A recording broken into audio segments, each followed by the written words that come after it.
Welcome in, everybody. We're back, baby. It's the You Like That Feels Great Baby podcast. Back for, I guess you can call this the first episode of a new season of NFL football. We already recapped free agency earlier in the offseason, but this is when the new season starts. A lot of new players joining the league. We're going to recap the 2023 NFL draft that just went down on Thursday. Joey and I are here. We're going to discuss everything. Obviously, the Vikings and Niners did, but we got to start at the top of the draft. You and I had a lot of thoughts on these quarterbacks when we last discussed, who we thought might be going where in March. Things changed a lot of smoke screens thrown by a lot of teams up there at the top of the draft to hide their true intentions. But we got to start at the top. The big trade between the Bears and the Panthers that netted them the number one overall pick. All of that capital, including DJ Moore and countless picks, all goes to the Bears in exchange for what ends up being Alabama QB Bryce Young. Joey, we got to start there. What are your thoughts about the diminutive Bryce Young going at the top of the draft this year? Yeah, just in general, a pretty, I would say, average, maybe below average quarterback class. Really one guy. I mean, if Bryce Young was 3 or 4 inches taller, he'd be a much better prospect. But the reality is he's not.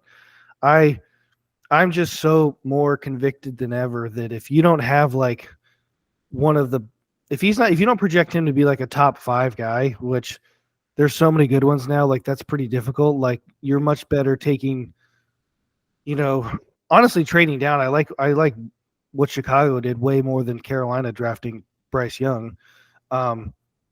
They keep saying like, oh, he's got Mahomes in the pocket. I'm like, Mahomes is like a sneaky 6'4". Like he's not small. And Bryce Young, boy, I like that. He looks point like he's going to break. I like that point. He's going to physically just be. You said you should not be taking a quarterback number one if you don't think at some point he can be a top 5 guy. So you would say the top 5 right now is Mahomes, Burrow, Josh Allen.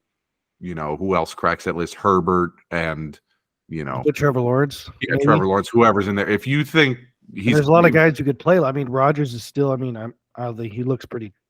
Didn't look great last year, but I mean, like if you just think about it for like 5 seconds, like do you really think Bryce Young's going to be in that group? No. Maybe top 10. Maybe if everything breaks really well. Yep. Maybe. So it's like, but then again, just in general, the draft wasn't like there also wasn't like a, Myles Garrett, one of the Bosa brothers, or like there wasn't. I mean, Will Anderson, like I know like before the college season, he had some pretty big hype on him, but yeah, I mean, overall, just what I read, pretty down class, but yeah, I mean, the quarterbacks are everything, and they went with one, and I think we said this last time. I would have gone with Anthony Richardson if I had to take one guy, because I think if he does hit, he could be one of those guys if he does hit, but he can't hit water right now if he fell out of a boat. That's his only negative. Everything else is A++ arm plus athleticism. Seems like great guy, smart, like all this stuff, but like can he hit the receiver in stride? Don't know. About 54% of the time. Yeah. Like, okay.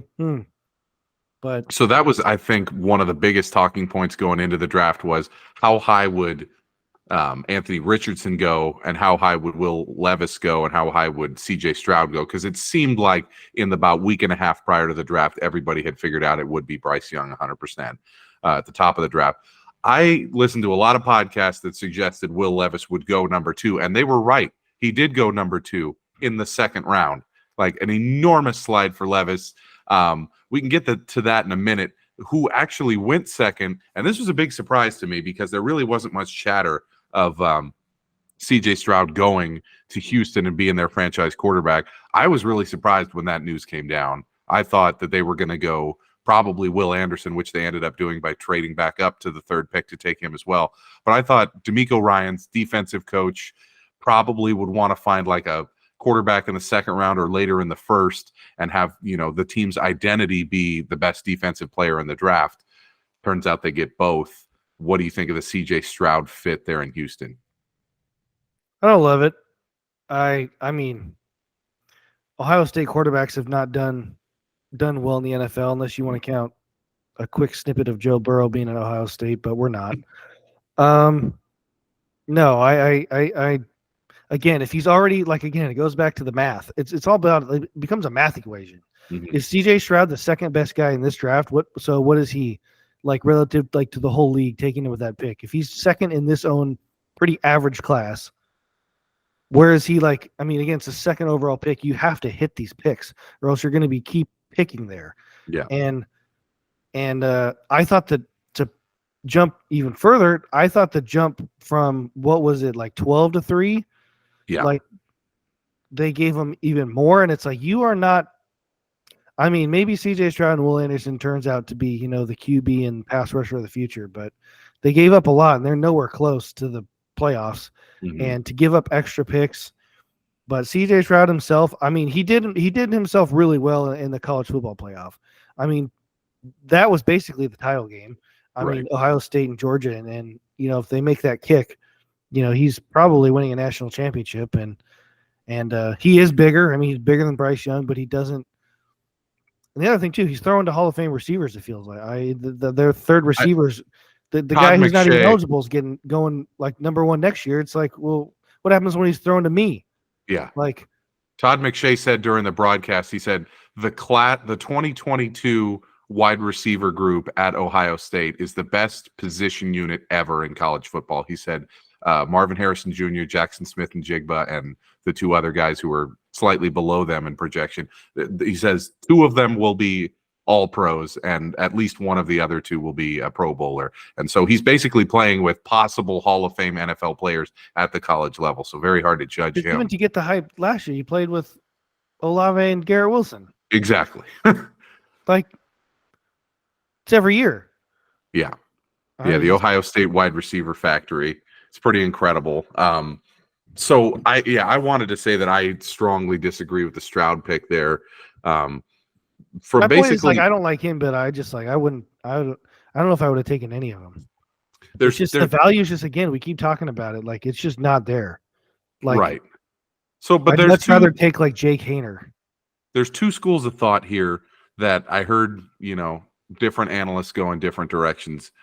One is you just look at the on-field performance and nothing else. You don't look at measurables and, cognitive and intelligence tests. You don't look at, how they perform in the interview with the head coaches, how they study. You just look at the tape. And the tape shows Bryce Young is the best, probably best college football player in America. And number two behind him was probably CJ Stroud. If you watch them play last year, as good as it possibly can get. But you have to remember that they're the anchor of an all-star team. Basically, every one of the players that's blocking for them and catching passes for them is going to the NFL too. So you have to weight that against it. But then on the complete opposite end of the spectrum, you have like Levis and Richardson, who were not good. Like you look at the film and you're like, so not good, like so tremendously average at the college level. However, all the measurable stuff, you're like, holy crap, like he has Josh Allen's arm. He has the escapability of a young Russell Wilson. Like, holy shit, this guy is special. Granted, the stats and the tape show that he's got a lot of flaws. So I think that dichotomy ended up working out in a very strange way where the guys who put the best tape out there went 1 and 2. And then Richardson, obviously, going 4 to the Colts, that's big for them. But Levis, clearly the teams saw what they saw in the film and said, this guy is not worth a first-round pick. He plummeted. So let's pivot now to let's discuss Richardson and Levis at this point. Richardson, a lot of people thought he would either, go 1 or 2 or he would slide. Well, Indianapolis, who ran smoke screens all offseason long saying they weren't going to take him, they took him. And he's now the guy in Indianapolis. He may, play behind Minshew for 1 year. But what do you think of the Richardson fit in Indy in a not-so-great division? I would have taken, if I was running a team, I would have taken him first overall. I don't love him going to the Colts just because, I just have a hard time thinking he's going to just play behind Minshew. I think, especially with Irsay, I feel like they're going to get a little antsy. Like if Minshew struggles at all, they're going to let's throw this kid in there, and it's going to be like, okay, the projection, draft guys were saying he needs at least a year, if not 2. Like, I don't love it, but no, I mean it again. If he hits, it's one of those. It's a 500-foot grand slam if he hits. Mhm. Yeah, I think he could be. It depends if you think accuracy is teachable or not. Mhm. I don't know if Which it is. I always was on the complete other end of the spectrum where, like, give me a Chad Pennington who has a noodle arm, but it's always on the money versus a guy who throws deep bombs but can't hit the broadside of a barn. I was always on that side of the equation. But then Josh Allen went from a guy who, couldn't hit a pass to by year 3, he was one of the 3 best I quarterbacks might in the NFL. honestly, So. man, I might be the other way. I think I was more like, give me Michael Vick, give me like these just athletes at quarterback, and now it's like, okay, well, Peyton Manning couldn't move, Tom Brady can't move, like the ones that really win throw from the pocket. It's like in baseball, like your shortstop, okay, he could hit 55 home runs, like can he play defense? Like just some certain positions are more important at that. And it's like, well, if you can run and jump out of the building, that's great. Be a receiver or running back or something, or on defense, be a corner linebacker. But if you're a quarterback, like, oh, you run a 4.40 and you can jump out of the building, it's like, okay, well, can you read the defense and then know where to go with the football and get it there on time in the right spot? In 2.5 seconds before you get crushed. Like yeah. You're not running a 40. Like I know that you see it more now, like with the running guys, like with Jalen and Lamar, and it's like, and Josh is more of an athlete, but he's more of like Cam Newton type. But even he said this offseason, like, I got to stop running. I'm going to ruin my career. Yeah. Like, and he did struggle without Dable. I mean, he was kind of regressed a little bit. So, and McDermott literally in every press conference was like, we got to stop having Josh run this much. Like, teams don't like to see it. Exactly. So that would be a very big pro for taking, a guy like Bryce Young. But then again, I prefer the guy to be at least probably 6'1", 6'2", bigger if we're hoping. But yeah, I don't know. Will Levis was in red flag as soon as I heard he puts mayonnaise in his coffee and eats the whole banana. Yeah, that put it off the board in most drafts. But one of the biggest slides, I mean, last year it was Malik Willis, who some people thought would be a mid to late first round pick, ended up sliding to round 3. Levis and they both slides went to Tennessee. Yeah, and they both went to Tennessee. I mean, there was a lot of chatter, and this clearly ended up being deflection by Houston, that he was going to go number 2 to Houston. Like, it seemed like the majority of like sharp bettors and people in the industry were like, it's going to be Levis 2 to the Texans. He slips all the way into the second round, goes with the 33rd pick to Tennessee. He's going to compete with Tannehill. He's going to compete with Malik Willis. I mean, not a good situation for him. I think teams were kind of scared off by, like you were saying, that like social media type personality, like, showing he was like, Mr. Look at me in the weight room, and I'm like, can you, like, do you study? Like, do you exactly? But they were saying too, like, his Mel Kiper loved him, absolutely loved him. I was watching some of the draft stuff, obviously the draft then before, and he was his number 2 quarterback. He was just like, pound the table for him, and then he's fallen, and then like watching the draft, Todd McShay's like giving it to him, like, oh, there's your guy, just still not drafted. and he admitted that the tape was, like you were saying, this year was not good. It was bad, like turnovers galore, bad times, and the big comp I kept hearing for him was Sam Darnold. Like, you can't unteach turnovers. Like, well, I read this, or I listened to this too. He transferred to Kentucky from Penn State because he couldn't beat out Sean Clifford, who went in the 4th round or like 5th round. Yeah. This year, like, again, it becomes like math. If he couldn't beat out Sean Clifford, what makes you think he's worth, or like, yeah, how's he going to beat out Ryan Tannehill, who's actually like been a good QB the last 5 years? Like, yeah, and again, like, I don't know. There's so few of them, and we keep hearing like, there's just so many good quarterbacks. Like, look at the AFC. I'm like, okay, how many like actually are good, like consistently good? And I think it's a little. The numbers are very little. Like, you're more likely to hit something else. And again, it just you can't miss these picks, especially in the first round. But with him going in the second round, it's not as big of a deal. But and they also said too, like, his interviews were not great. Like, he kind of came off like they said he bombed the interview. He came off like a guy who puts videos of himself working out on social media. That was the big problem, was like his whole personality was like, look, I've changed my body. I have 1% But dude, body fat. I'm like, his entire as he was falling, he's like, if I'm gonna fall in this draft, this whole world is gonna know that I have women all around me.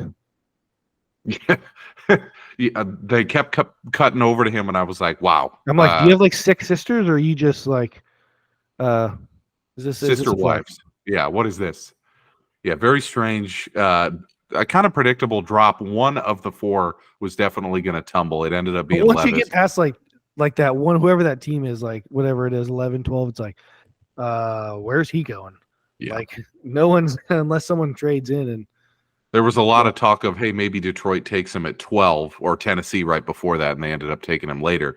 But after that, Detroit went with that running back, Jahmyr Gibbs. After that, it was like Green Bay, nope. Pittsburgh, nope. Jets, nope. Commanders, if they pass on you, you are toast. They were like, no, Brissett and Sam Hartman, that'll work, or whoever the hell their quarterback is there in Washington. It's like, oh man, it's or Sam Howell, not Hart. Yeah, it's just like, man, big problems Hartman, there. like, was he the Wake Forest kid? Yeah, and he just transferred to, I can't remember, like Notre Dame or something. He's going to be their QB next year, because everybody gets like a 33rd year of eligibility because of COVID now. It's pretty crazy. Yeah. So the draft, he's on his Van Wilder year. Yeah, the draft really started at 3 with the Texans trading up and getting Will Anderson, who the comp I heard was Khalil Mack, that he will be, a solid Pro Bowler year in, year out. So he goes number 3. Seattle takes Devin Witherspoon. Absolutely shocking. The Seahawks take a corner, which, Pete Carroll lives, eats, and breathes nothing. I thought it was pretty telling they didn't take Jalen Carter. Yes. And then that was the 2 shocking things for me early in the Pete first Carroll's round. no dummy. Yeah. And like that is his guy. Like we were talking about it. Those are like his guys. And it's a position of need. Yeah. Like they needed help in the front 7. He's best player, everyone's saying, on the field. And they went with corner, which, is very Seattle. I mean, to lean into that whole defensive mentality, Legion of Boom era. I mean, they're not, more likely never will have another one of those, but still, they already had, oh my God, Tariq Woolen, who made the Pro Bowl. Like they could take another one. Sure. They could, have the no-fly zone, and good pick. And yeah, I thought it was shocking, Jalen Carter. Right. And Evan, my brother, the biggest Seahawks fan in the world, he's like, I can't believe we took a corner, something we already have pretty elite corner play. And then, of course, they take a wide receiver later in the first round with Smith and Jigba. And he's like, we already have Metcalf and Lockett. Like, what are we doing? But the consensus is that they did really well. They're really good players. Yeah. They got really good players at really good value. The thing that kind of surprised me was seeing Bijan Robinson go 8. I think a lot of people had him sliding in the draft because running back just has no value these days, but people are saying he's the best prospect since Barkley. So Atlanta takes him at 8, and that's when Philadelphia goes, oh my God, Carter's still on the board.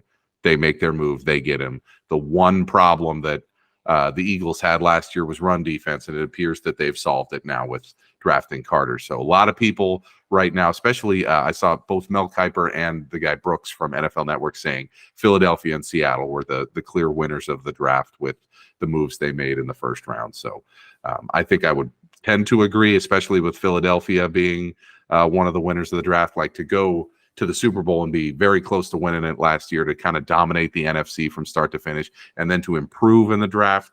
Pretty impressive stuff from Howie there and the Eagles. Let's get to the main event here. We'll start with the Niners. Niners, due to various trades over the past few years, had no first and second round picks, but they basically had every one of the third round picks. So Niners took a series of players there in the third round. Safety Jair Brown out of Penn State, tight end Cameron Latu out of Alabama, and then the guy that's going to be your new franchise kicker, hopefully for 15 years, Jake Moody out of Michigan, and then later in the draft took some depth at DB and the pass catching positions. What were your overall takes on the Niners draft? There's 2 that stick out, and I'll start with 2 because that actually deals with a guy we picked. And yeah, it took a kicker in the third round. This guy better be Justin Tucker. I I don't hate it. Like, I don't hate it as much as people, like naturally want to just be like, why are you taking it's just, I truly do believe there wasn't that many guys we could have taken that would like impact players with our roster. Like, I mean, it was going to be a backup, but the one that we could was kicker. We don't have a kicker right now. And to get a guy who, if he's Justin Tucker or even the one that was kind of recent, Evan McPherson for Cincinnati went, I think in the 4th, I want to say, decently high. Like those guys become a weapon. I mean, Justin Tucker would, if he was on the trading block, like he could get something. I mean, he's, to have a reliable kicker and it wasn't even making the kicks. Robbie couldn't hit the end zone and it was impacting our special teams like on kickoffs. Like if this guy can just simply boom it into the end zone, like that would be an upgrade and he's cheaper. So like if he does that, if he's not like Roberto Aguayo where it becomes an immediate just disaster, like it's okay. I had a bigger problem with the Cameron Latu pick, not because of tight end. I thought we needed it. I think we'd like to run more 2 tight end sets and Dwelly and Tyler Croft just ain't cutting it for a backup tight end. And I thought they could go with that. But I mean, Alabama's huge brand. Obviously, all their games I feel like are on TV, and I just keep watching them. And Latu's no small guy, so you see him on TV, and I'm like, I see this guy on TV, but doesn't really do much. And then I read more about him. They're like, yeah, he had a pretty high drop rate. So didn't love that, but I did really like the first pick, the safety Jair Brown.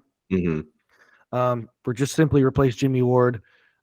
Very much plays like Hufanga, in the sense he's not probably great in coverage, but he loves to play in the box. I think he led college football in sacks from the safety position. Kyle Shanahan absolutely loves that. He's another positionless guy. I think he might play a little like slot corner safety, might even play a little linebacker. But I think the number one thing I took away is I thought their number one need, especially after losing Big Mike, was that just they needed big bodies, especially right tackle. Like they drafted Colton McKivitz a couple years ago in the 5th round, and I thought the fact that they didn't take one was big. I know they took one or like some defensive line, but they took no offensive linemen, none. And I thought that was, if you're Colton McKivitz's family or got some stock in him, maybe some stock in Jalen Moore, that was big. I mean, that they must really believe in those guys because to not take anybody, like you must have a plan. And I thought that was the biggest thing, just interesting. They decided secondary and tight end were a much bigger priority than trying to improve the right side of the line. So clearly they must think what they have in-house is good enough for next year. I mean, obviously with, the money that they have to give to Bosa and a lot of these guys, there was a tough decision to be made somewhere, but it looks like they're trusting, as the Niners do, and seemingly year in, year out, they trust their ability to scout and develop these later round guys on the offensive line. Same thing the year before. I was thinking like they drafted Aaron Banks in the 2nd round and then didn't play his like whole first year because they had Laken Tomlinson, and then Laken Tomlinson gets a big deal with the Jets, and they're like, okay, this guy will come in, and we're like, well, we all thought he sucked because you took him in the 2nd round and then didn't play him. So then he comes in and starts every game and it's fine. So, but yeah, it was they ended up taking 2 tight ends and 2 linebackers. Where's this linebacker going to play? Special teams? Like with Fred Warner and Dre Greenlaw, I'm like, this guy's going to see the field? Like, to not take a lineman. They'll play behind him for at least 1 or 2 seasons, for sure. I think it's more about depth. And I mean, the good teams seem to do that. Like they'll get a guy in the draft, and if he's not an impact guy on day 1, for whatever reason, in year 2 or year 3, they kind of take off. And I feel like that's what separates the Niners from some of the other teams in the NFC is, they're not like, as much as I love the fact that the Vikings have had basically all of their core of great players over the last 10, 15 years come through the draft rather than trade. For every one of those guys, there's 5 guys who we draft in the 4th round and then cut the next season. There's a Kellen Mond who we draft in the 2nd round and then cut after a season and a half. Like, we have a lot of those stories, and it seems like the Niners always have these guys that they get them into the program and they make them a finished product within a couple of years. So I'm sure some of these guys that it looks pretty nondescript right now, a bunch of 3rd, 4th, and 5th and 7th round picks for the Niners this year. 2 or 3 of those guys are going to be impact guys in year 2. So I expect to see that from a John Lynch, Kyle Shanahan team.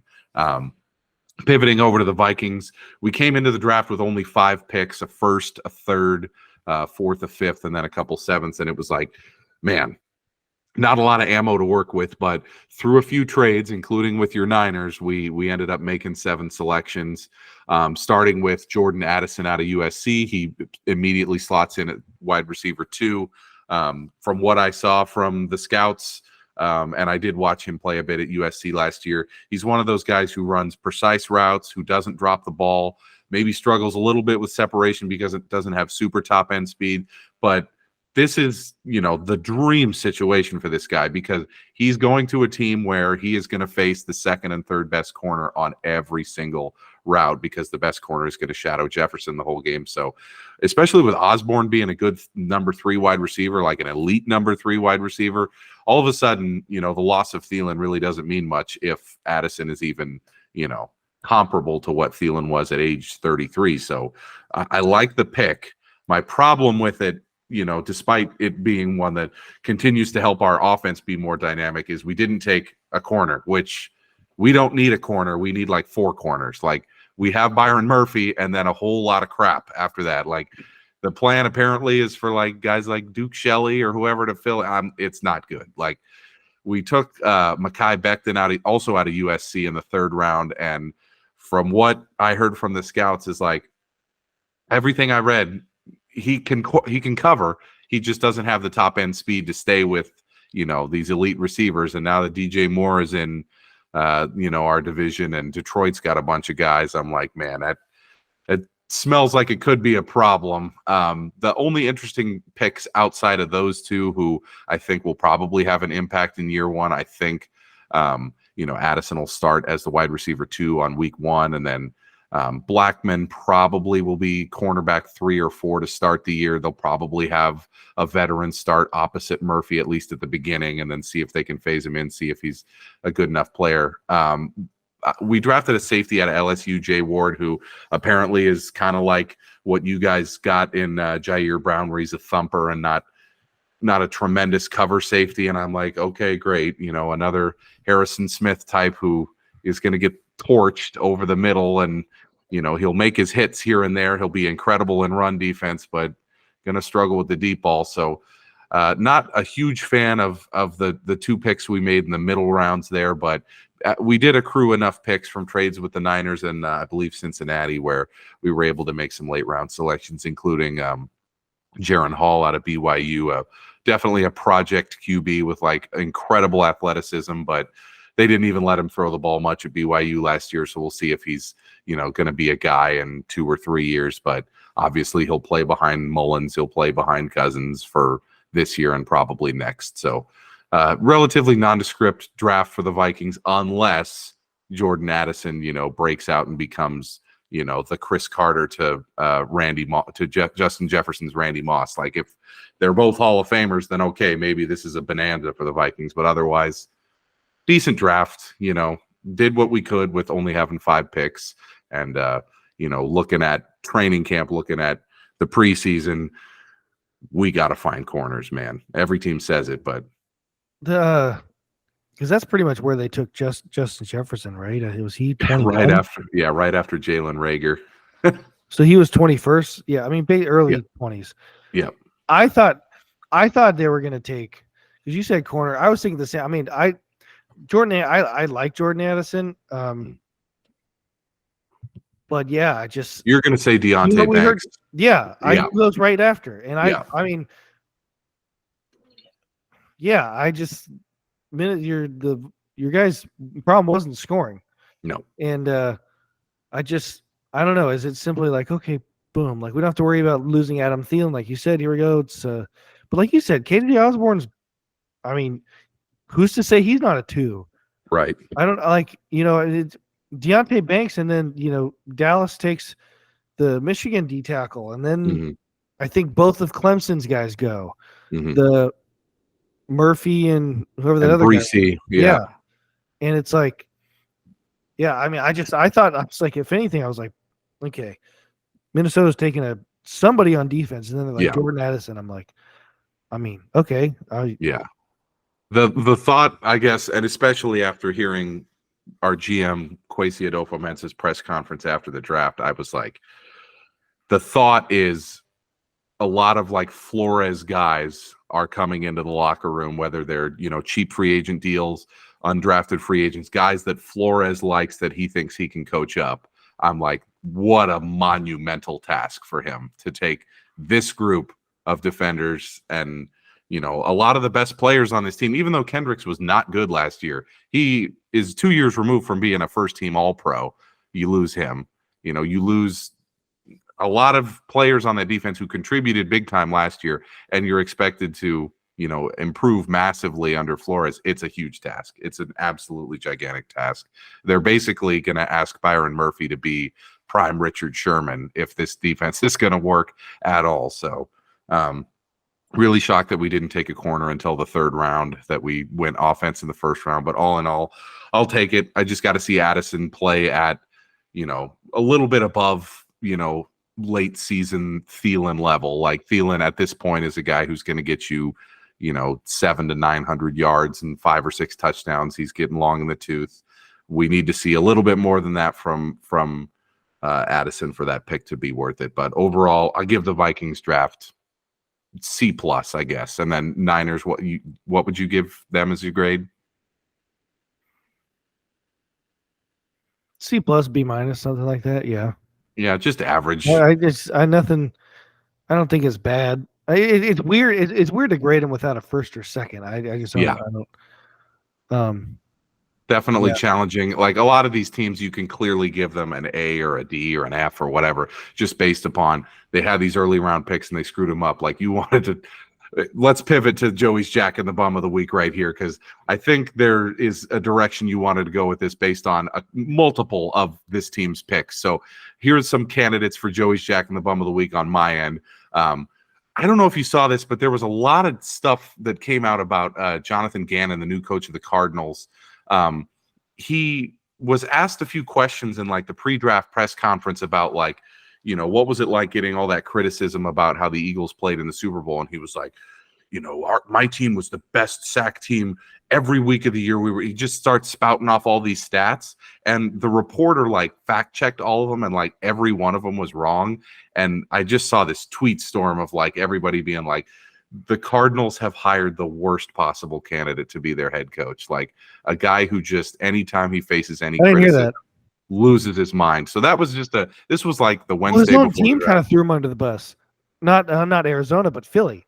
Yes. Like I don't know who it was. I think it was CJ Gardner Johnson, but there was like a tweet or something from like ESPN or somebody like that right after the Super Bowl or that week after that said something like, "Oh man, Philly like so close but just couldn't come over and like got dominated in the second half or something." That was like the premise of like the article or like if it was their like, Orlovsky or Marcus Spear, whoever it is, like talking about it, like a video. And the CJ Gardner John, I think it was him, like retweets it and says like, just coaches just didn't put us in position to win. And I'm like, okay, that was blatant. I could have the name mixed up or whatever, or the dates, but that's essentially what happened. One of the defensive players like retweeted something and said like, coaches didn't put us in position. And I'm like, that's not talking about Sirianni. That's talking about exactly. John, exactly. So, I'm not defending Gannon, but I'm like, absolutely no one on earth wanted that job. So I'm not surprised whoever the head coach of the Arizona Cardinals wasn't a tire fire. Yeah. Because anyone with half a brain wasn't taking that job. Yeah. I think a lot of people might be the worst organization in football. Yes. Who knows after the Commanders sell? Yeah, after that, it's got to be the Cardinals. That survey that came out, basically all the players hate playing for that owner. They hate playing for the management there, and they appear to have completely botched the coaching hire. So tough situation for the Cardinals. Even though some people seem to think they had a really good draft, it's just a bad long-term situation there. Obviously, the Ravens and Lamar are always a fixture on Jack and the Bum of the Week. They finally came to an agreement that seems to have placated everybody, but it just kind of ends in a situation where it seems like Lamar didn't exactly get what he wanted. The Ravens didn't exactly get what they want. And now they just got to try to make this marriage work for another 5 years. It's a very odd culmination of that saga. I saw the deal and I texted you. I'm like, what was the holdup? Because he didn't get the guaranteed money that, it was reported that he sought after. Maybe he didn't. Mm-hmm. But like the Ravens, I mean, like you think you're in a bind when you have to go to Tyler Huntley when Lamar Jackson's making, his 5th-year option money or whatever. Like imagine how you're going to feel when he's making $52 million a year or 53, and he misses 7 games. It's going to be, I mean, and again, Lamar, to be fair to him, it happens to other quarterbacks. All the injuries are not because, he seems like he's injury prone or whatever. Again, I'll even argue it seems like he gets sick more often than other quarterbacks. Like it's just, again, like not to be, to hate on the guy, I don't, but like when are you available when they need you? Like the $53 million, you better be there on Sunday. and he just kind of quit on him last year. Kind of a wild situation. I did not expect it to culminate in, just a hunky-dory 5-year, $250 million with $180 million guaranteed. Hey, he got almost what he wanted, and the Ravens capitulated, and nobody gave up 2 first-round picks to try to get him. So kind of a crazy situation that just culminates with the status quo. So the Ravens are where they were last year and 2 years before. Really quick side, it just made me think of different sport, but the Clippers, like with Kawhi Leonard, like you imagine if you're Steve Ballmer and you pay all that and you make all that, it's like this guy's never here. I don't care what the reason is. He's never here. That playoff series against the, and I know this because I bet the Clippers to win the series at like plus 450. I was like, they got a shot here. They come out and dominate game 1. Westbrook is awesome. Kawhi Leonard's awesome. I'm like, got this series in the bag. Then all of a sudden he's hurt, misses the other 4 games of the series. They lose all 4, season over. And if you're the Clippers, you're like, why are we paying this guy? He has 1 elite game for us and then immediately misses the rest of the series. Because it's all they do the summer. Again, I'm going to talk about the NBA more than we should, but they sign him, they trade him like, oh, Kawhi and Paul George. It's like 4 year. What was this, 4 or 5 years ago already, or 3, 4? I don't know. Well, Kawhi won it with Toronto in 19, so 4 years. It's like, all right, we're gonna like, how many games did they play together?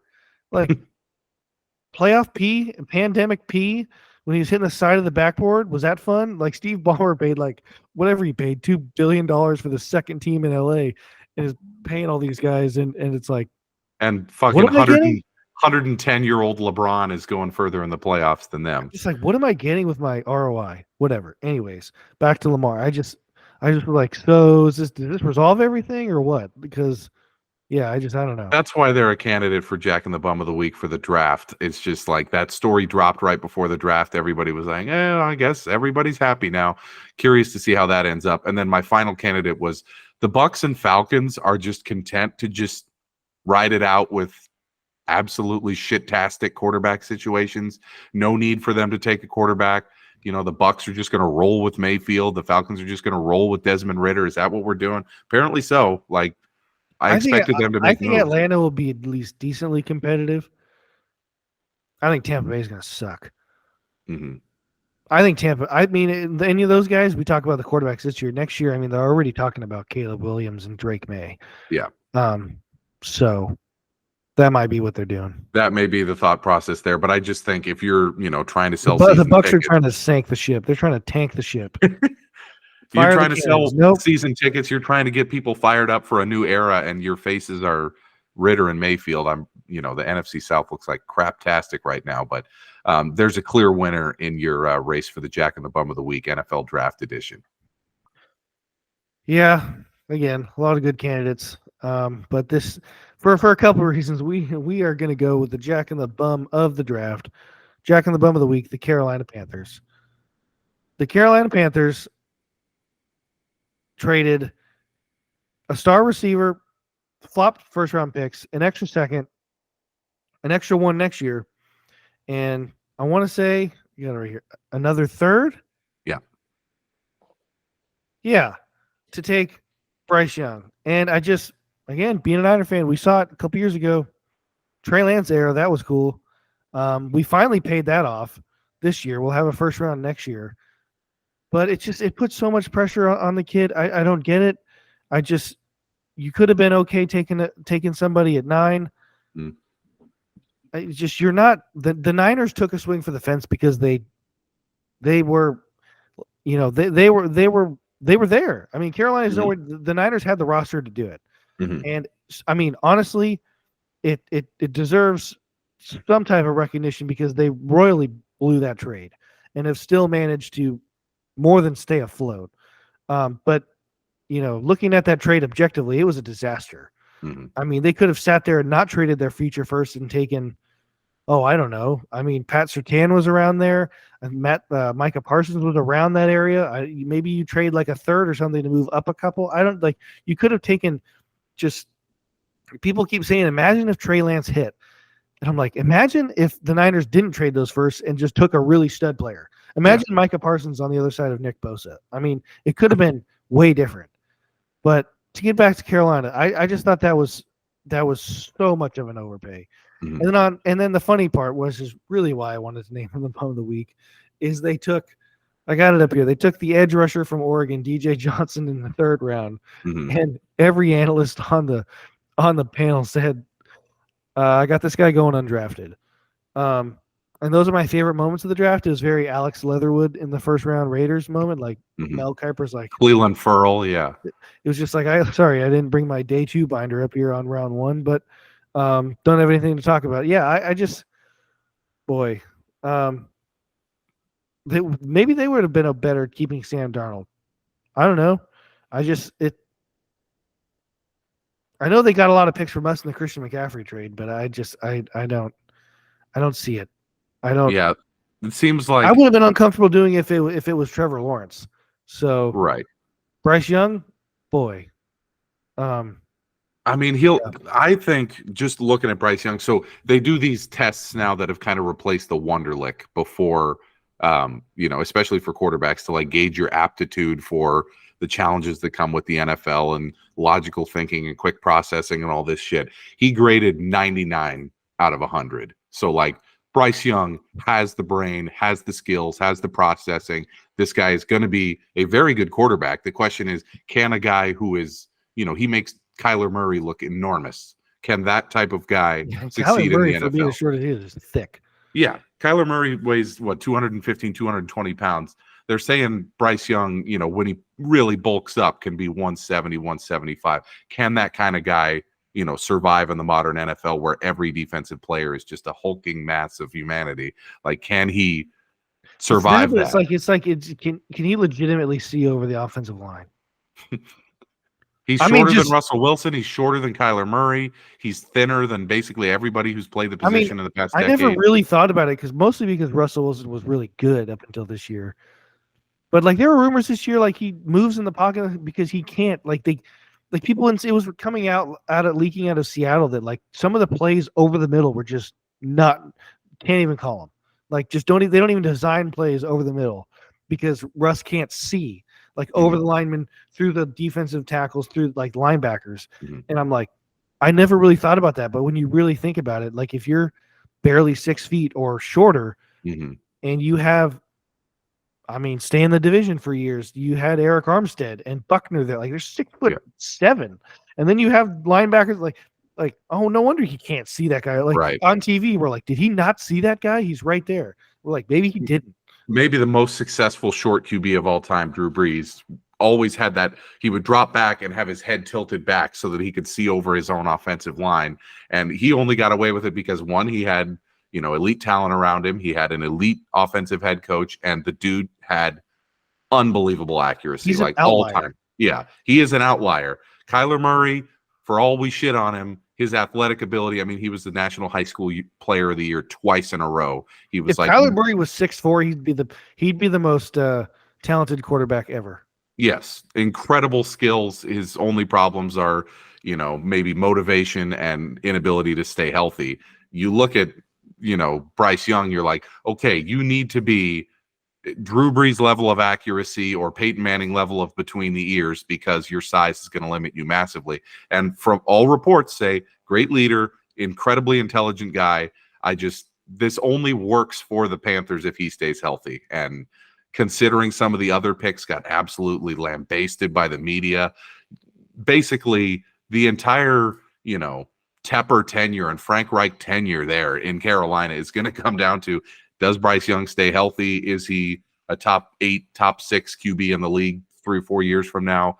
If that's not the case, they're not just the jack in the bum of the draft. They are absolutely hosed. Just when has this ever worked? Mm-hmm. Like, because if there's a quarterback worth trading up for, guess what? That team who's you're trying to get the pick from is just going to take that guy. Mm-hmm. Yeah, the Bears clearly were like, oh, no, Fields is better than him. I was like, that's a red flag because I think Fields isn't that good. to think that Chicago, like everyone was like, oh, they're not going to move off Justin Fields. I'm like, hell yeah, they will if they think someone's better than him. Yeah. Like if if Caleb Williams was in this draft, Justin Fields is on the block. Yeah. Like this whole people would do more like Kyler Murray, Josh Rosen things if they had the opportunity. Mm-hmm. No, I just because again, whoever so-and-so, the Niners could have tried to trade up for the first pick that year, Trevor Lawrence. They could have offered 5 ones. I don't think Jacksonville's giving that up. Right. Because he's worth it. Right. But Bryce Young, it's like, oh yeah, whatever. Here. We're not afraid. We'll not only drop down to like 2 or 3, we'll drop down to 9. That's how much we don't give a shit. Yeah. So exactly. That tells you a lot right there. So you're going with the Jack of the Bum of the Week. Carolina ever be like, wow, Chicago sure is like they're pretty willing to give us his pick. Like, what are they seeing something else? We're not. Maybe Carolina just thought Chicago's been kind of a dumpster fire for a while. Like maybe we think we're just smarter than him. I'm like, or this guy sucks. That's strong. He's short. Yeah, we just got to see. I mean, we'll know probably 2 full seasons in whether that was a colossal mistake or whether Kyler is thicker.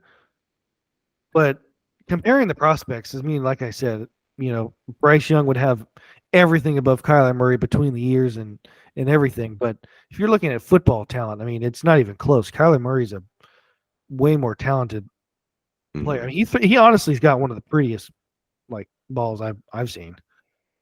And he's, up there with Vic for most athletic guy ever to play the position. It's just his Bryce commitment. Young would be like, I'm not an ass. Yeah. Yeah. And I study. He's not mandatory. He doesn't have mandatory homework assignments from his team. So I think that's probably a good sign for Carolina. But we'll see how Frank Reich handles the young QB and whether he can stay healthy long enough to, get them to the promised land. After Tepper bought that team for all those billions of dollars, really hasn't seen any success. So it all hinges on Bryce Young. The Panthers, with their questionable 2023 draft, get the Jack in the Bum of the Week. Before we get to the last couple segments of the pod where my You Like That pick of the week and Joey's feels great baby, wild take he feels best about currently, we're going to go with some stuff outside of the realm of the NFL. Just really quickly, I was just watching the Bruins play the Florida Panthers, and as our resident hockey expert, is this like a crisis for the NFL? This is the equivalent of the 96 Bulls losing in the first round. The greatest regular season hockey team ever in the history of the league gets knocked out in round 1. It seems like the parity has just gotten out of hand. Like, what was that, dude? It's interesting because I talk about it with my dad a lot. Like, I agree. Oddly, in the NBA, Milwaukee kind of got throttled by Miami. Right. Which you really like. It's funny how, especially the 1 or 2 seeds in the NBA, like every year, no matter who they are, they're like, "Oh, what do you think of the first round?" I'm like, most of the time, people are like, "Yeah, I got, so and so." Like this year, like Boston, like I got Boston in 3. Like it's like let's not even play the series. Like it's just, and I'm like, okay, that's one extreme, and then the NHL is like, okay, yeah, like you said, the greatest team in the history of the league in terms of wins and points and even before the series, it's like, okay, we have something. Even before the series, people are like, oh, it's going to be tough. I think I'll go Boston in 6, but 6 tough games. And it's like, so how is that possible? Like we did all this, like, and it's like, they can't get by like Florida, who like barely got in. And it's obviously they didn't. And it's because it does suck for the league because this year finally Toronto breaks through. I mean, they were there. Well, technically, they were a minute away from having original 6 Boston Bruins and the Toronto Maple Leafs. That's huge for the league. And instead, we get Florida. We get Florida and Toronto. No one cares about Florida. But yeah, even Colorado. Like I haven't looked now, but they're in Game 7 against Seattle, their first ever series. And like honestly, Seattle should have already won the series. Like I know Colorado's hurt, but it is. I think it is it is a problem because no matter who they are, whether their original 6 is popular as the Boston Bruins or they're the expansion, and this happens all the time, man. This happens. Well, I remember the record that they broke was Tampa's, and they got swept. Yeah, like to Columbus. Like imagine being the 73-win Warriors and then getting swept by the Pelicans in the first round. Yeah, absolute insanity. And this used to happen back in the day too. There was once, I think this was the 06 Stanley Cup final, was an 8 seed against a 7 seed. It's just like Carolina and Edmonton. And I remember that because in the West, the Sharks were the 5th seed and beat the 4 Nashville. That happened like 2 years in a row. The 4 or 5 was Nashville and the Sharks. The Sharks beat them twice. But this year they were the 5th seed and beat Nashville. And after the first round, they were the highest seed in the West. 5, 6, 7, 5, 6, 7, 8, 1. And then Edmonton took out the Sharks, and I forget the other 2. But like I remember the top 4, all and it was like, oh, this is normal. The Stanley Cup playoffs where anything can happen. I'm like, okay. Did anyone really like March Madness when it was San Diego State and UConn? I mean, UConn's kind of a decent brand, but like, when it's like Florida Atlantic against, they're like, this is cute until like, wow, we really do not have like Duke, North Carolina, Texas, whoever, like Kentucky, like, wow, we're watching William and Mary and the School of the Deaf. This is cool. No one's excited. And again, it should, I don't want to be one of those people like, oh, the league's better off when like, the so-and-sos like the Yankees, Red Sox are good every year. Like, no, but the point is if it was in baseball, say I don't even know whoever, like, say the Miami Marlins won 120 games, and it's like you get to the first round and they get swept, which that kind of happens more in baseball because like you just run into like a pitching staff, like it could be over quick. But yeah, I mean it's got to be some sort of balance. I think the NBA is one way, although it seems like they kind of came back because the Warriors and Kings. I mean, you had a 4-season stretch, 2015 to 2018, where it didn't matter where they were seeded. It was going to be Cavs Warriors in the finals every single year, no matter what happened. And it's like that was great. That was great TV. It was awesome TV, and it's at one end of the spectrum, and then at the complete other end of the spectrum, you got the NHL, where you can literally have the equivalent of the 2016 Warriors, the 96 Bulls, get annihilated in the first round by just a scrub team. And it's like, what is a more compelling product? I don't know what to do. Extreme parity, where it basically is like anything can happen. Throw all the records, everything outside. Don't look at any of that or the other way. Boston had a guy score 60. The goalie might win the Vezina. Bergeron probably wins another Selke. They might have a Norris finalist in Charlie McAvoy. I mean. And out in first round. Yeah, and Leafs fans right now have to be like, if this isn't the year, it's just never going to happen. Well, I thought that too. I'm like, oh, they're going to be happy that they don't have to play Boston. Like, I don't know, because you can't beat Tampa and then back it up with losing to Florida. That'd be like sending you right back to square one. Yeah, and but if I was a Leafs fan, it'd be a pretty sweet weekend to finally win. And then do you think how many times Boston Bruin fans have probably been on the Twitter sphere and just sent so many mean messages to all these Leaf fans or whatever, and like, oh, the Leafs are like, I've been waiting for this day. Like you blow a 3-1 lead to the Florida Panthers, and we move on to the second round. Oh, pretty incredible looking as the hockey playoffs. I don't know what to do because I think you are right. It's a problem. I mean, I don't know how you legislate anything. It's just the nature of hockey, kind of like the nature of baseball, where it's always going to be massive variance. Like there's not much that you can do. Like basketball, with it being 5-on-5, one player can affect the game so massively. But, in hockey, you have, 4 shifts. You have three different defense pairings. There's always going to be variables. Like, it's very hard to predict. It's always been like this. But like at a certain point, you go, hey, if the regular season matters this little, like maybe that's a problem. Like a team can, what makes it good though is the regular season matters a lot in the sense like you have to get there. Like right. The NBA is the opposite, where it's like they get to play and all this stuff. It's like none of these games matter until like you really get down to it. The NHL is like day one. It's like, oh my god, we only got 1 point today, lost in overtime. That's gonna haunt us. Like no one's resting. Like everyone gives it all during the regular season, which is a good thing. But then it gets to the playoffs and it's like, wow, anything really can happen. Like it really is just get in. And it's a great debate that like everybody's going to have going forward is like, as we continue to expand more and more teams making the playoffs in every one of the leagues, does the regular season product get continually diluted? Because I mean, hockey is one extreme, basketball is the other. At some point, there will probably be expansion of the league too, like more teams added, and then of course more playoff teams. Like at some point, there has to be that discussion of, hey, let's look at the product as a whole and decide, do we limit the amount of playoff teams? Do we limit the amount of regular season games? Because it's just like too much freaking content. But biggest story, right now going in sports is this is the equivalent of the 2007 Patriots getting throttled in round one. It's just like absolute insanity that Boston is out, losing game 7 to Florida.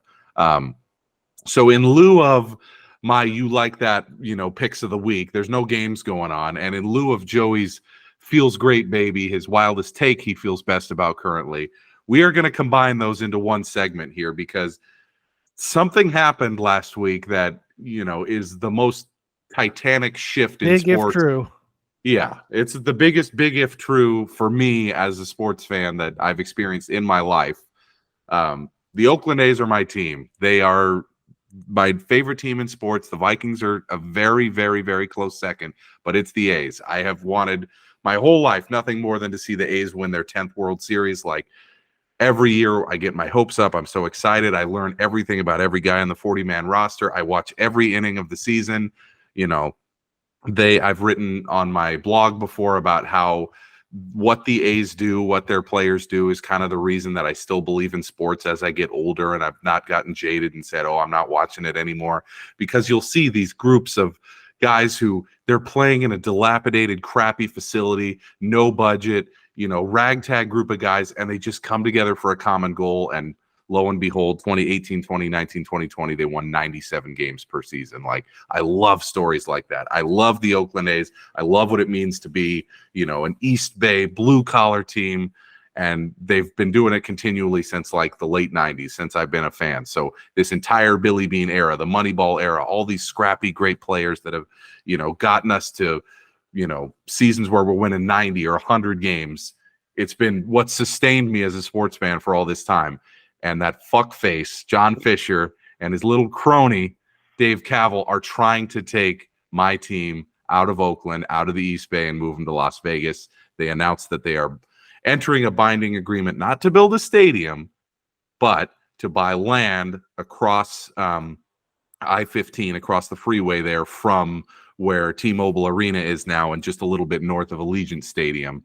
So with quick access to the Strip over the pedestrian bridge there. That's their plan. Retractable roof, 30 to 35,000 seat stadium getting built there. You like that pick of the week? Not so fast, my friend. I do not think that the A's are leaving. I think really I'm going out on a limb here because I'm kind of jinxing myself, because if I could have anything in sports, it would be the A's staying in Oakland and winning a title in Oakland. Anything.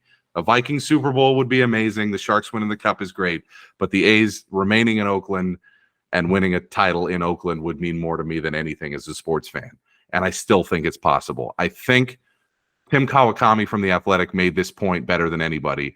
If you think that this team of John Fisher and Dave Kaval is competent enough to get this deal done, given all the roadblocks that exist in Las Vegas right now with kind of the public sentiment against all the taxes that came with funding the Raiders Stadium, it's a losing bet. I think people have kind of wised up to this crying poor billionaire act from John Fisher.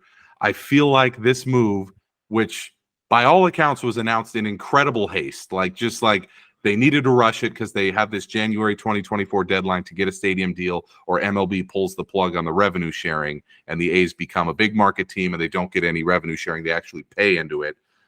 They announced this in a hurry because they're like, if we announce this now, we have whatever it ends up being, 9.5 months until that deadline to get a binding agreement done with the state of Nevada.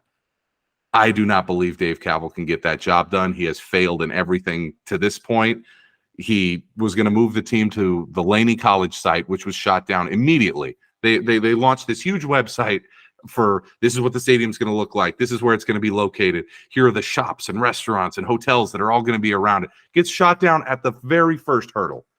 So then he pivots. He goes to, the Oakland waterfront, Jack London Square. Instead of building a $1.5 billion stadium on the water, the only way they would come to an agreement with Oakland is if they did a $12 billion complete rebuilding of Howard Terminal, Jack London Square, the entirety of that West Oakland waterfront, which is the biggest construction project anybody's overtaken in the Bay Area in forever. They only wanted that because Fisher wanted to own all that real estate. He had no interest in the ballpark, just like he has no interest in the baseball team. He just wants the real estate to build income properties so that he and his stupid ass family can stay rich forever. Whatever. He's a total scrub. My point is, if you're the city of Las Vegas and you have two choices, number one, get into bed with John Fisher, the worst owner in sports, and give him $500 million of taxpayer money, or two, say, hey, that's Oakland's problem. Let them figure it out. We want an expansion team. I think you go with the latter, because it'll be a better owner. It'll be someone who will come in and wants to start fresh. It, by the laws of physics, has to be a better owner than Fisher. So that's my pick of the week. There's a lot of different things conspiring there. I could go on for forever, but what are your thoughts on that before I give you a couple more points? It makes sense. It makes a lot of sense from Vegas's standpoint, especially the expansion team part. But my thing is, even if it does fall through, which you made a lot of sensible arguments saying it won't, what makes it get done in Oakland? I think facing that January deadline to, get a stadium deal. Do you think Manfred can strong arm Oakland? I don't think Manfred can strong arm Oakland. I think Joe Lacob can strong arm John Fisher and say, you spent $180 million to buy this team in 2005. I will give you 1.2 or 1.5 billion for this team now. You can multiply your investment by 8x and get out with your one little shred of dignity left. He has a standing offer to buy the team. And I think he would, on day one, he does. And yeah, he tried to bid on the team in 2005 and failed. And apparently over COVID 2020, 2021, he reached out to Fisher and said, I have a standing offer to buy the team. Nobody knows what the number is, but it's assumed to be between 1.2 and 1.5 billion. And he has said in interviews, if he were to acquire the team, that $300 million gap between Oakland and the A's, he would just, he can piss away $300 million like it's nothing, and he could bridge that gap and get the, Jack London Square, Oakland waterfront ballpark built in a jiffy. So I feel like that's a possibility. The other couple points I wanted to bring up as to why I think, the A's dream in Oakland isn't over yet and that Vegas is still a very long shot possibility is twofold. Number one, 21 of the 29 non-A's teams have to vote to allow this, for this to pass. There's already been 4 teams who, according to all counts, will say no because they don't want the Giants to have the entirety of Northern California, and they also don't want a team moving very close to their area. Arizona, the Dodgers, the Angels, and the Padres. They don't want another team moving to their, southwest of the United States area and trying to take some of their market share. They also don't want the Giants to basically have all that area from, the southern part of the Bay Area all the way up to, Seattle. They don't want them to dominate all that area. So they're figuring that's already 4 teams who are definitely going to vote against it. The other thing is Fisher and Manfred have come to an agreement where it's okay, typically you have to pay $2 billion to move your team as a fee for uprooting a team out of their fan base and blowing up the league. You have to pay $2 billion. The only reason that the Expos didn't have to was the team went into administration. They went bankrupt, and the league bought the team and then found I believe it's the Lerner family to buy it and move it to Washington to just kind of save the franchise. In this situation, for whatever reason, probably because Manfred knows he's between a rock and a hard place here, he has offered to waive that $2 billion fee. I don't know if you get owners to vote, hey, let's just forego receiving $2 billion to let this guy Fisher move his team. I think they want 2 new expansion teams. I think they want the A's to stay in Oakland. They want a expansion team in Las Vegas and an expansion team in Nashville. That's their goal. I think that's what they want. And I think this announcing the A's moving to Vegas by Cavill and Fisher that was premature is entirely designed to either, work out and finally get their situation resolved, or to pump up the value of the team as a last-ditch effort before they sell. So that's my thoughts on the situation from 30,000 feet. I really hope that's the case. It's not bad. Like it makes sense. It makes sense. There's just so many things that have to go right, and these guys are incompetent. I don't see it. It absolutely makes sense, but I don't know. Like if they did, on the part that I just even struggle with, just because it's where I'm at. Because if this if this happened, if this happened maybe 2015, 2016, like right after, that Donaldson Cespedes era, or like during it, I'd be like, I'd be devastated. Like when I was a, big A's fan. I'm not anymore for, just a few reasons. I just sport in general, but the bigger one is like, the A's it's not even that they sell the players, because I just like you, like I understand sports and money and contract, like stuff. Like I understood why they got rid of all these players. I wasn't like, oh my God, why can't we keep these guys? I'm like, owner doesn't want to pay, like GM's got to get value. Like I understood it. Like I'm sure you're not happy about it, but you understand the idea of Moneyball. But it's more of just like, you keep talking about not being here all the time. Like people are going to believe it. And I just like, that's kind of how I felt. Like you keep talking about how you're sleeping with Vegas. Like, Cavill's like, oh, look, taking in the Vegas Knights playoff game, or like, it's like, okay, it takes off that maybe it didn't for you because you were like the biggest of big fans, but like it just takes off that like just like the kind of like the believing in the make believe, because like all this sports stuff is just make believe shit. Yes. Like it has no value on life at all. That's the saddest thing for people like you and me to relate to, because it is life and death. For the people that do fund everything, which is AKA the fans, it is real. Like, it's like Disney, like how does Disney make so much money? It's not the kids. It's the 40-year-old parents who are Disney adults who take their kids there and pay all that money. And it's like, they're like, they believe in the Little Mermaid, like that's like Superman is a real person. Like, that's why people talk about, like, people are like, just the way superhero movies are now, you read them about them. They're always talking about like casting and like, getting representation in like minorities, whatever. And I'm like, you guys aren't really understanding the point. If I was one of them, like a Disney adult person, like really believe in this stuff, like if Superman was a white guy, like don't you dare cast him as like anything else, because people believe that is Superman. Like create another, if you want more, like you want black people, Asian people, whatever, like there are those type of superheroes, like put them in a movie. Like you change, like right now it's like, what, it is Little Mermaid. I think they made it like people are like, no, Little Mermaid was this, like that's real, that's a real person. And I'm like, with like sports, it's like the A's, like, no, that's the Oakland A's.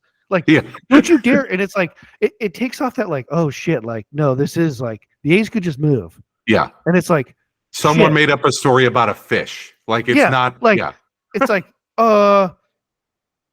like winning the World Series, like it mattered a lot to me. But like you just said, you can move my team or like like all this stuff. Right. It's like it just for me, it kind of took off like it's not like this big giant like staple in my life Right. because you guys are making it seem like it like this is all just constructed, which it is. Like it is, Mhm. it absolutely is, just like Yeah. these movies and stuff.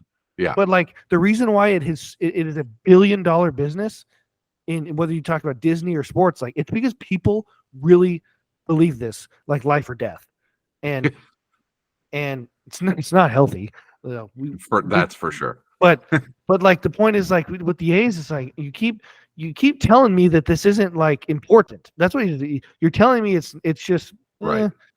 and it's like Complete side note, but if they did when you're stay, making like that point, what they do is my dad and brother, I got them tickets for opening day. They are so out on Oakland and so trying to like actively make sure few people go to the game. There was like no staff there at the game. So there's like 25,000 people on opening night. All the other games have like 3,000, 4,000 people. 25,000 people there on opening night. They had enough staff in terms of like food and stewards and whatever for like, if 1,500 people went to the game. They purposely made it so that like if it's the fourth inning and I want to go get a beer and a hot dog, it'd be like an hour and a half wait and the game would be over by the time you get your food. Like they have spent the past season and a half just being like, go away. We don't want you. It can't work at this stadium. We hate you. And I mean, why does Las Vegas want to get into bed with someone like that? It's ridiculous. Yeah, but then I watched something on the news that the new mayor Shang Tao, she was like, she basically said like, don't call me back. A's. She did. Like, and I'm like, but what I have that's heard, why I asked like, what makes it get done in Oakland? Like, do you see them being like the San Jose A's? It cannot work in Oakland with Fisher as the owner, because he just burned that bridge. Apparently, so you're saying Shang would work with a new agent, a new agent who represents the A's or whatever. Absolutely, 100%. And I think think you can see that. What happened was, according to Casey Pratt, who does like all the reporting on this situation, him and Brody Brazil are on top of it. I don't usually like Brody, but he's on top of it. I was like, he's going to Vegas. I'd be like, yeah, okay, take him. But according to those two guys, there were intermediary sessions planned for whatever this ended up being. So about 2 weeks ago, between the A's and the city of Oakland. So it would be Fisher and Cavill, and then the city council and the mayor, Sheng Tao, in these meetings with an arbiter in there to kind of just bring them together to where they can come to a deal. Apparently, they had made significant progress and were about to get the deal done when Cavill pulled negotiations off the table, announced the situation with Vegas. And they're saying that I think his intention was to put the absolute maximum pressure on the city to then capitulate and be like, okay, we get it. Here's your deal, and get it across the line. It spectacularly backfired. The mayor basically said, I won't talk to Cavill. I need Fisher to call me. Fisher called her, and she said, offer off the table. This is over. And at that point, that's when it all went off to the races. So I think there's only two ways this ends. Number one, the team moves to Vegas. Fisher gets his hand out. He gets what he wants. And, they may move as early as next year and play in the minor league ballpark there. Very difficult situation for me to imagine. I would no longer be a fan of the team. I was going to ask, like, we're talking about logistics, but like, yeah, just like, yeah, like what I mean, I'm not as big a fan anymore, and I certainly never probably was as big a fan as you at any point. But I just think of it happening to the Sharks. It's just sad as shit. It just is. And there's like, two scenarios. Number one, they move to Vegas and Fisher's the owner. Number two, he sells the team and the new owner comes in and likely would rather stay in Oakland than move to Vegas, given the Bay Area is the fourth biggest media market in the country. Vegas is 40th. I think Oakland real estate on the waterfront is going to be a hell of a lot more than in the desert, like what that'll be worth long term. So those two scenarios. Scenario number two, I remain an A's fan. I'm optimistic. We finally get our new stadium, new great era of A's baseball, and I can take my kids someday to A's games, and maybe we win the World Series in Oakland. Everything's hunky-dory. If Fisher gets his wish, moves the team to Las Vegas, they start playing there in 2027 at their new retractable roof stadium, I am out. I no longer watch Major League Baseball. It's over for me. Rob Manfred. You would give up the sport too. I would give up the sport altogether because I can't just like watch and root against the Giants and root against teams that I dislike, like the Angels or whoever. Like that would be it for me. I would be out on the sport because Rob Manfred enabled all of it. MLB would have ripped the A's out of Oakland. I'm out, but I still have a lot of hope that a situation can come to a head there, and Fisher has no choice but to sell the team if Vegas gives him the boot. So we'll see where it goes, but obviously the toughest of tough times with the A's being the worst team in the league on the field, and then the worst possible situation off it. So did you watch? I wanted to, but I forgot. Did you watch whatever that first broadcast was after they announced it? Because I think they announced it. It was a day game on a Wednesday, and then Wednesday night it comes out, and then they had an off day Thursday, and then their first game was like on the road Friday night. Yeah. Did you watch that? I'm gonna be like, "Welcome to Glenn Kuiper. Welcome to Oakland A's baseball." The crazy thing was going on. Kuiper was out because he had already taken that 3-game homestand off. So it's this new guy, Dosco, announcing, and I was like, "This feels like a minor league broadcast. Like, oh boy, this is not good." Like, the thing that was crazy was their first home game was Friday against the Reds, and so. Yeah, they post all the A's hit a couple homers, the Reds hit a couple homers, routine game. The A's lost, of course, because they suck this year. But MLB.com posted the highlights, and on every one of the home runs, they cropped out all the signs that said liar or sell the team. And A's fans caught on to it, posted on Twitter. Yeah, what were like the right field bleachers like? Yeah, right field bleachers, every person wore a shirt that said sell, like a Kelly Green shirt that said sell, and then all the signs that normally say like Laser Ramon or keep pounding or whatever their motto is for that season, they all said liar, sell the team, fire Cavill, all this stuff, whatever. But on all the highlights, obviously they couldn't block it on the broadcast, but all the highlights that they posted on YouTube and on the MLB.com site, they'll show the ball going over the fence, and for whatever reason, the camera pans aggressively to just show the ball and not where it lands so that they can block it out. Super low rent, bad look from MLB, like total trash. Could not believe when that came out. Like, who would do that? Like, the NFL would not do that if there were the draft last week. Everybody boos Goodell for everything. He could come out and be like, I just saved puppies from execution. They'd be like, fuck you, Goodell. And he just takes it. He's like, yes, give me another $100 million this year as part of my compensation package. He doesn't give a shit. But Fisher and, Manfred are so low rent, they'll sink to whatever depths they have to try to keep this charade alive. Just despicable. Wild. But no, right. I thought I was like, they're gone. They're gone. But no, you made a compelling case for why they may not have a choice to stay. Yeah, because how much money are the Vegas and like Nevada taxpayers going to shell out for all these teams? Yeah, they hate the Raiders deal. I mean, basically now that's because they're going to get an NBA team too. Yeah, they're going to expand to Vegas too.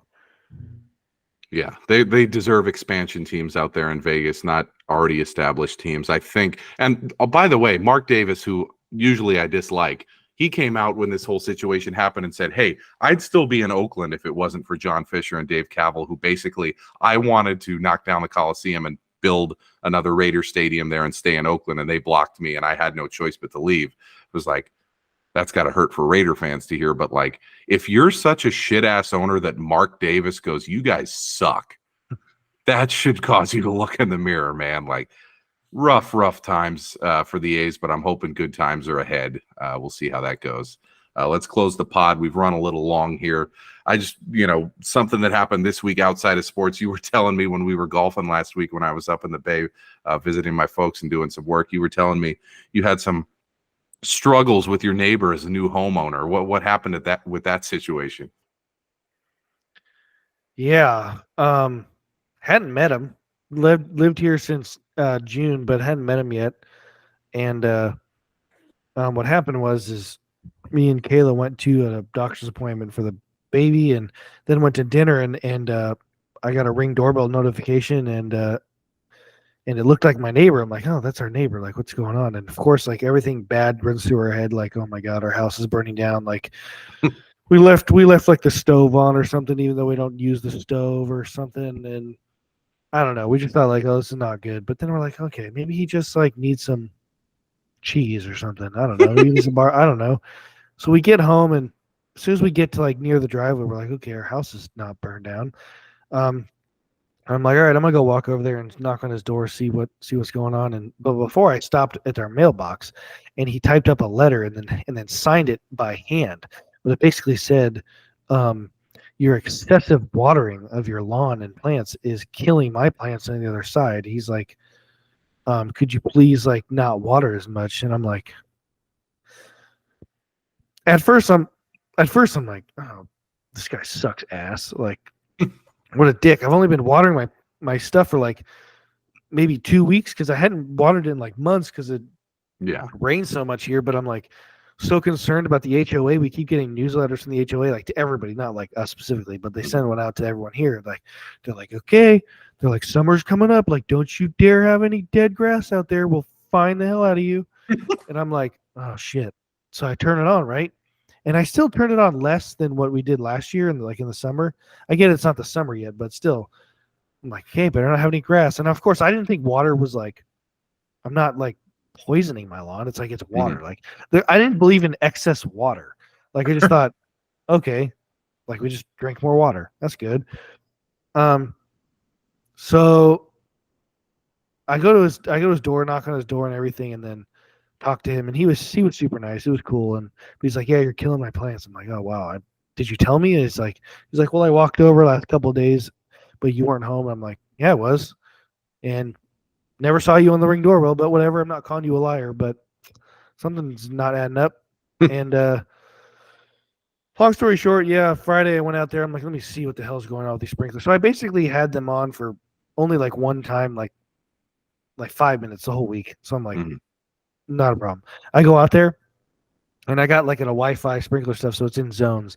I checked the first one. Okay, we're good. The second one, we're good. I turn on the third one, and I thought it might be the one that could be the problem. And like as soon as you turn it on, just floods, like just leaks. It doesn't even like someone when they break, they shoot straight up. This one just didn't even have a top or anything. It just like, and it just bubbled like rose. I'm like, oh yeah, this is what he's talking about. This was my bad. This was my fault.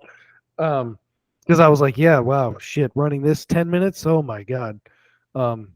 Yeah, because I run it at 5 a.m. so it's like not hot or anything. It just sits there, just sitting water, and it must like go through the cracks like in the fence and stuff. I'm like, okay, sorry, Tom. Yeah, this was me. So they've been off ever since, and then I'm gonna start watering tomorrow, but I'm gonna water with a hose, not with sprinklers. So, major yeah, am I the asshole moment. Yeah, that was the ass. It's just wild. I'm like, what do you mean sprinklers? Like, what the hell? And then it's like, oh shit, it does. Like, I mean, we love our house. Like, I mean, it's really cool, but like that stuff, like, I'm not used to it. It's like, oh shit, like sprinklers, like, oh, this tree, like the leaves are going into their yard. Shit.